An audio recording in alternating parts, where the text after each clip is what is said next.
Hello दोस्तों, कैसे हैं आप सभी। तो चलिए आज हम लोग फिर से लाइट से फन ही देखते हैं और आज जो है लाइट को ख़त्म करके फिर कल से आगे का नया चैप्टर शुरू करेंगे। तो चलिए शुरू करते हैं। पहला क्वेश्चन देख सकते हैं, दाढ़ी बनाने के लिए काम में लेते हैं। दाढ़ी बनाने के लिए काम में लेते हैं। पहला ऑप्शन कह रहा है अवतल दर्पण, दूसरा ऑप्शन कह रहा है समतल दर्पण, तीसरा ऑप्शन कह रहा है उत्तल दर्पण और चौथा ऑप्शन कह रहा है इनमें से कोई नहीं। बीपीएससी 1999 में पूछा गया क्वेश्चन है दोस्तों।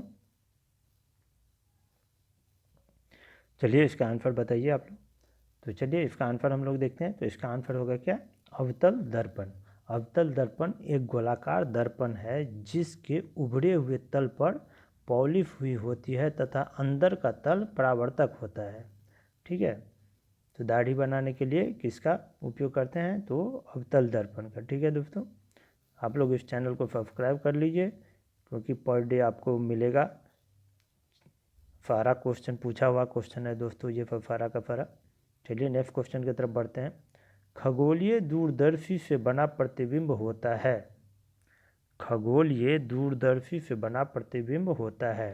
पहला ऑप्शन कह रहा है काल्पनिक और छोटा, दूसरा ऑप्शन कह रहा है काल्पनिक और बड़ा, तीसरा ऑप्शन कह रहा है वास्तविक और छोटा, चौथा ऑप्शन कह रहा है वास्तविक और बड़ा। यूपीपीसीएस मेंस 2013 का पूछा हुआ क्वेश्चन है दोस्तों। तो चलिए इसका आंसर हम लोग देखते हैं। तो इसका आंसर होगा काल्पनिक और बड़ा। खगोलीय दूरदर्शन से बना अंतिम प्रतिबिंब आभासीय और बड़ा होता है। ठीक है, चलिए नेक्स्ट क्वेश्चन की तरफ बढ़ते हैं। अगला क्वेश्चन देख लीजिए। अगला क्वेश्चन कह रहा है, जब दो समानांतर समतल दर्पणों के बीच कोई वस्तु रख दी जाती है तो बनने वाले प्रतिबिंब की संख्या होती है।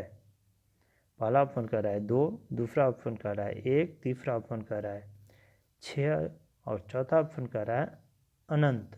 यूपीपीसीएस प्री 1994 में, फिर देख रहे हैं यूपीपीसीएस मेंस 2013 में पूछा गया क्वेश्चन है दोस्तों।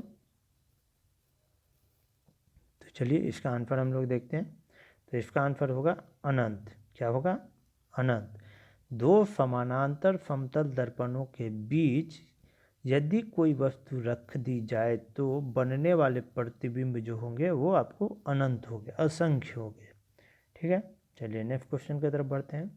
अगला क्वेश्चन है, देख सकते हैं, कह रहा है प्रकाश में 7 रंग होते हैं, रंगों को अलग करने का क्या तरीका है। प्रकाश में 7 रंग होते हैं, रंगों को अलग करने का क्या तरीका है। पहला ऑप्शन कह रहा है एक प्रिज्म से रंगों को अलग अलग किया जा सकता है, दूसरा ऑप्शन कह रहा है फिल्टर से रंगों को अलग अलग किया जा सकता है, तीसरा ऑप्शन कह रहा है पौधों से रंगों को अलग अलग किया जा सकता है और चौथा ऑप्शन कह रहा है रंगों को अलग अलग नहीं किया जा सकता है। देख सकते हैं बीपीएससी 47 में 2005 में पूछा गया क्वेश्चन है दोस्तों। तो इसका आंसर आप लोग बताइए। तो चलिए इसका आंसर हम लोग देखते हैं। तो इसका आंसर होगा एक प्रिज्म से रंगों को अलग अलग किया जा सकता है। श्वेत प्रकाश का 7 रंगों से मिलने से बनता है। श्वेत प्रकाश जो होता है वो 7 रंगों से मिलने से बनता है, आप लोगों को भी पता है। प्रिज्म से होकर गुजरने पर अलग अलग तरंगदैर्घ्य के कारण जो है ये 7 रंग के प्रकाश अलग अलग होकर वर्णपट बनाते हैं। चलिए नेक्स्ट क्वेश्चन की तरफ बढ़ते हैं। अगला क्वेश्चन है, देख लीजिए। इंद्रधनुष के रंगों का सही क्रम है। कह रहा है इंद्रधनुष के रंगों का सही क्रम है।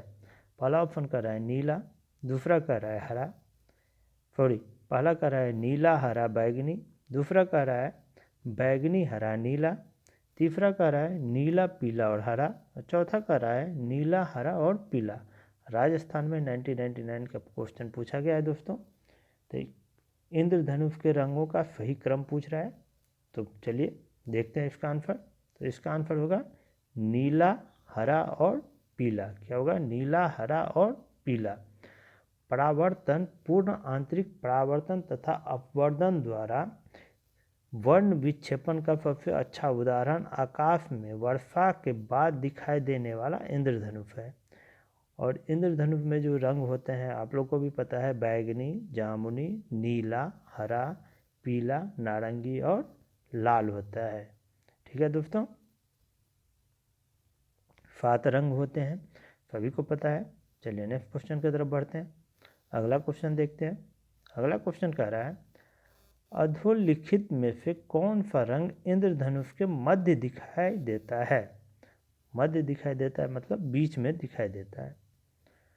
पहला ऑप्शन कह रहा है नीला, दूसरा ऑप्शन कह रहा है हरा, तीसरा ऑप्शन कह रहा है आपको लाल और चौथा ऑप्शन कह रहा है पीला। यूपी पीसीएस मेंस 2012 का क्वेश्चन है दोस्तों, पूछा हुआ क्वेश्चन है। तो चलिए इसका आंसर हम लोग देखते हैं। तो इसका आंसर होगा हरा। क्या होगा? हरा। इंद्रधनुष का जो रंग होता है लाल, नारंगी, पीला, हरा, नीला, जामुनी, बैगनी। ठीक है, तो मीड में पूछ रहा है, तो मीड में कौन सा हो गया आपको? हरा हो गया। ठीक है, चलिए नेक्स्ट क्वेश्चन की तरफ बढ़ते हैं। अगला क्वेश्चन देख सकते हैं, कह रहा है इंद्रधनुष के दोनों सीमांत वर्णपट होते हैं। इंद्रधनुष के दोनों सीमांत वर्णपट होते हैं। पहला ऑप्शन कह रहा है नीला और नारंगी, दूसरा ऑप्शन कह रहा है हरा और लाल, तीसरा ऑप्शन कह रहा है पीला और हरा और चौथा ऑप्शन कह रहा है बैगनी और लाल। इसका आंसर बताना है आप लोगों को। तो चलिए इसका आंसर हम लोग देखते हैं। तो इसका आंसर होगा बैगनी और लाल। देख सकते हैं यूपी लोअर मेंस 2015 का पूछा हुआ क्वेश्चन है, क्योंकि अभी हम लोग जस्ट देखे हैं जो कि लाल जो होता है वो फर्स्ट में होता है, उसके बाद नारंगी होता है, उसके बाद पीला होता है, उसके बाद हरा होता है, उसके बाद आपको नीला होता है, उसके बाद जामुनी होता है, उसके बाद बैगनी होता है। तो बैगनी और लाल जो है ये इसका करेक्ट आंसर है दोस्तों। चलिए नेक्स्ट क्वेश्चन की तरफ बढ़ते हैं। अगला क्वेश्चन देख सकते हैं, कह रहा है जल में वायु का बुलबुला जिसकी भांति व्यवहार करेगा वह है। पहला ऑप्शन कह रहा है उत्तल दर्पण, दूसरा ऑप्शन कह रहा है उत्तल लेंस, तीसरा ऑप्शन कह रहा है अवतल दर्पण और चौथा ऑप्शन कह रहा है अवतल लेंस। देख सकते हैं कितने बार ये क्वेश्चन पूछा। यूपी में एसपीएफएल प्री 2008, आईएएस प्री 1995, यूपी में फिर एसपीएफएल प्री 2010, फिर यूपी लोअर में 2013 में। देख सकते हैं कितना बार एक क्वेश्चन दोस्तों पूछा गया है। तो इसीलिए क्वेश्चन जो है फारा का फारा इम्पोर्टेंट है, बहुत ही इम्पोर्टेंट क्वेश्चन है दोस्तों। तो आप लोग इसीलिए इसको जो है वो अच्छा से कीजिए। चलिए हम लोग देखते हैं। तो इसका आंसर जो होगा दोस्तों वो होगा आपको अवतल लेंस। क्या होगा? अवतल लेंस। ठीक है, पानी में डूबा हुआ वायु का बुलबुला जिसकी सतह उत्तल होती है, अवतल लेंस मतलब अब सारी लेंस की भांति वो व्यवहार करता है। ठीक है, चलिए नेक्स्ट क्वेश्चन की तरफ बढ़ते हैं। अगला क्वेश्चन देख लीजिए। अगला क्वेश्चन कह रहा है निकट दृष्टि दोष दूर करने के लिए निम्नलिखित में से कौन सा लेंस उपयोग में लाया जाता है।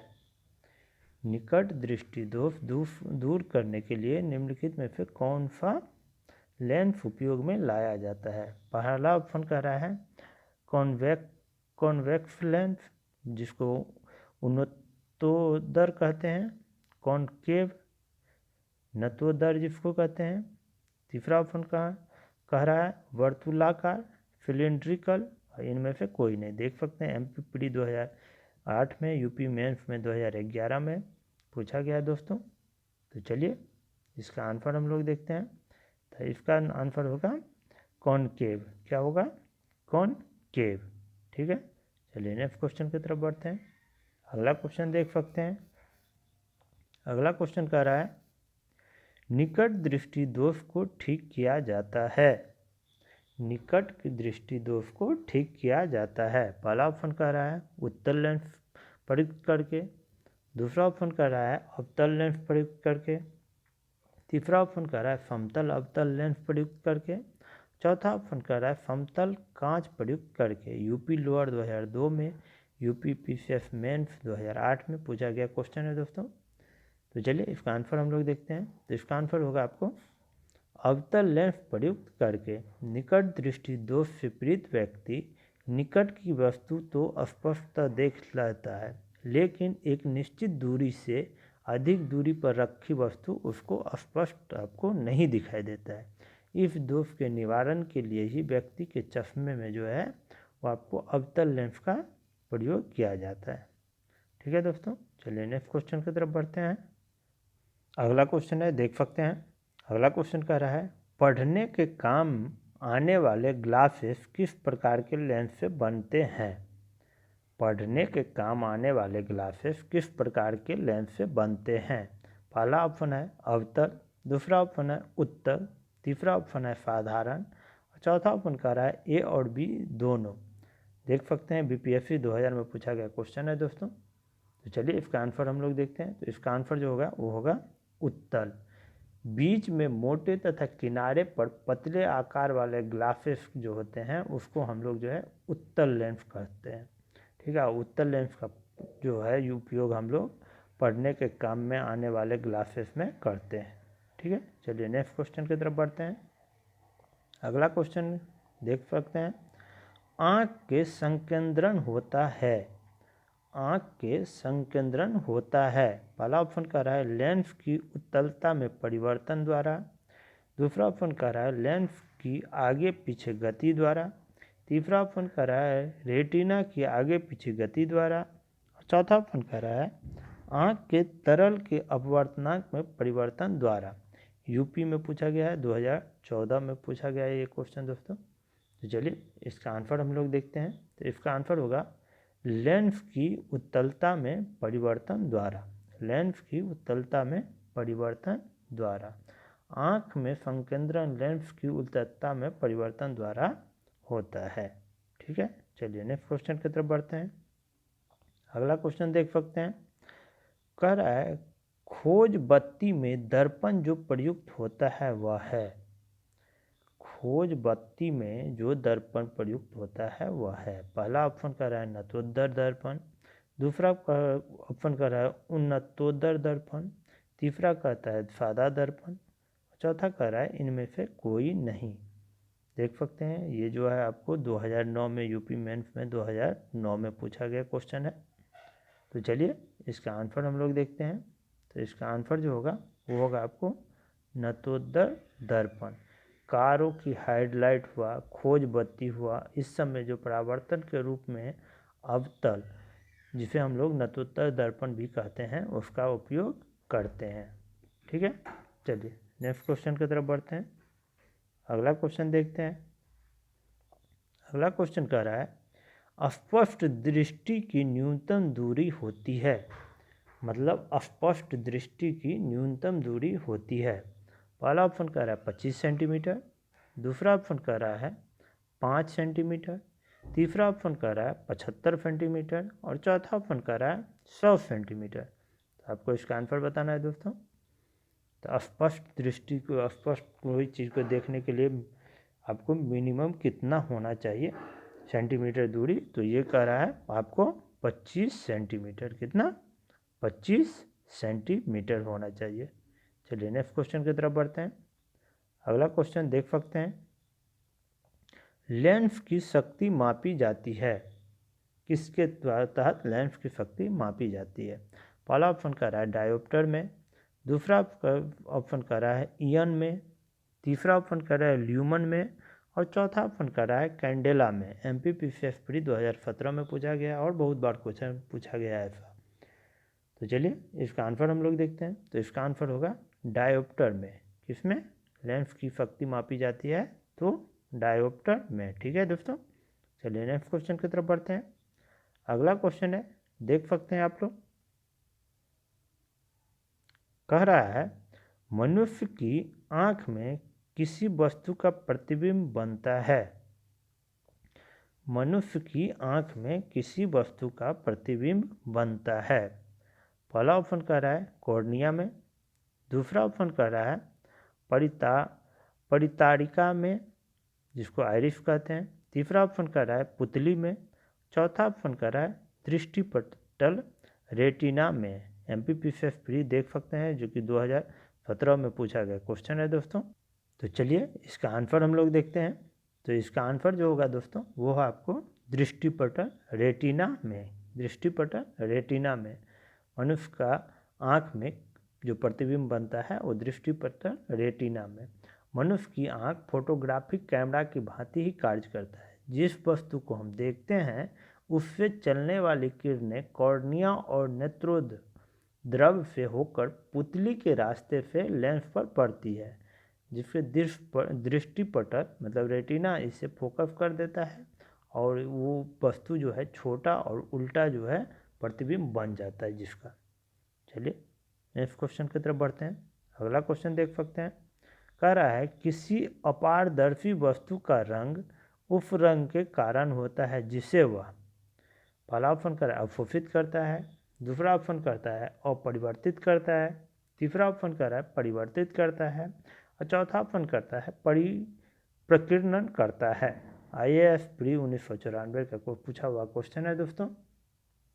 तो चलिए इसका आंसर हम लोग देखते हैं। तो इसका आंसर होगा परावर्तित करता है। मतलब जब प्रकाश किरणें वस्तुओं पर आपतित होती है तो वे उनसे परावर्तित होकर हमारी आँखों पे पड़ती है और वह वस्तु जो हमें दिखाई देने लगती है। ठीक है, चलिए आज का अंतिम क्वेश्चन हम लोग देख रहे हैं अब। चलिए और इसके साथ ही लाइट का आज का पोर्शन हम लोग का ख़त्म हो जाएगा। चलिए इसको कर लेते हैं पहले। एक रंगीन टेलीविज़न में 3 आधारभूत रंगों के मिश्रण से रंग बनते हैं, ये है। एक रंगीन टेलीविज़न में 3 आधारभूत रंगों के मिश्रण से रंग बनते हैं, ये है। पहला ऑप्शन कह रहा है लाल नीला नारंगी, दूसरा ऑप्शन कह रहा है लाल हरा नीला, तीसरा ऑप्शन कह रहा है लाल पीला और हरा, चौथा ऑप्शन कर रहा है लाल हरा तथा भूरा। राजस्थान प्री देख सकते हैं 1992 में पूछा गया क्वेश्चन है दोस्तों। तो चलिए इसका आंसर हम लोग देखते हैं। इसका आंसर होगा लाल हरा और नीला। लाल हरा और नीला रंगीन टेलीविज़न में प्रयुक्त होने वाले जो कैथोड किरण नलिकाएँ हैं में 3 विभिन्न फॉस्फर का प्रयोग होता है जिसमें लाल हरा और नीले का उत्सर्जित करता है। ठीक है दोस्तों, तो चलिए आज के लिए इतना ही। आप लोग इस चैनल को सब्सक्राइब कर लीजिए, लाइक कर दीजिएगा, शेयर कर दीजिएगा। फिर हम लोग कल नया टॉपिक के साथ जुड़ेंगे। तो चलिए थैंक यू, धन्यवाद, जय हिंद।